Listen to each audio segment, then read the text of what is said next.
Joined here in our Nairobi studio by Mathius Muindi, an independent political risk analyst based here in Nairobi, specializing on the Horn of Africa and Great Lakes regions. Mathius, always a pleasure to have you with us. This, of course, as we understand, is a very significant development. The capture of this town from Al-Shabaab, considered a major blow for the terror group. But on the other hand, just how significant a victory is this for AMISOM and Somali forces?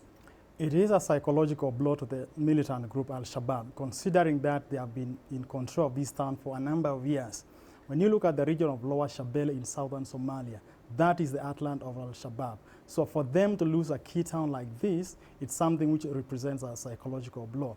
On the other hand, Lower Shabelle is also an agricultural heartland. So the fall of the town could also disrupt, food supplies to these fighters, and it could also cripple financial inflows for the militants, because they engage in, taxation of local farmers who are based around the town.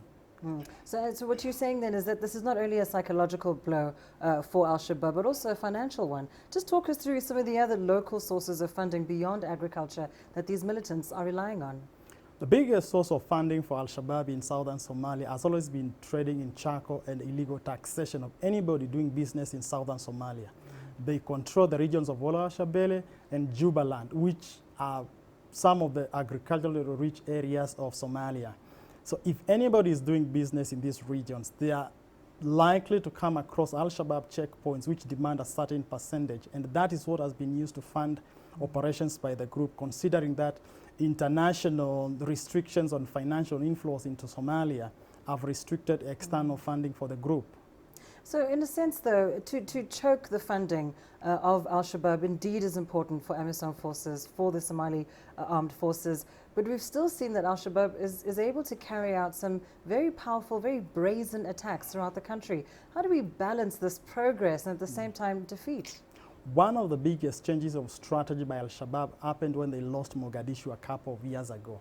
When they lost Mogadishu, after that they started, withdrawing, or maybe tactically leaving the key cities like Kismayo in the south. What they did instead was to go and have cells, based around these cities, which they can later use to infiltrate and carry out these attacks. The attacks you see in Mogadishu and the attacks you have seen in Kismayo in the last 1 month are attacks carried by cells which have been infiltrating these cities.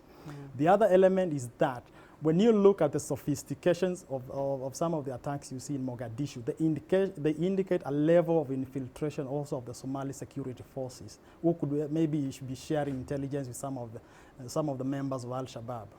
And when you consider the role that AMISOM has played in this particular development and, of course, in other operations that the two have been working on together, when will we see the point that Somali armed forces are able to fight this insurgency completely alone and without the assistance of AMISOM?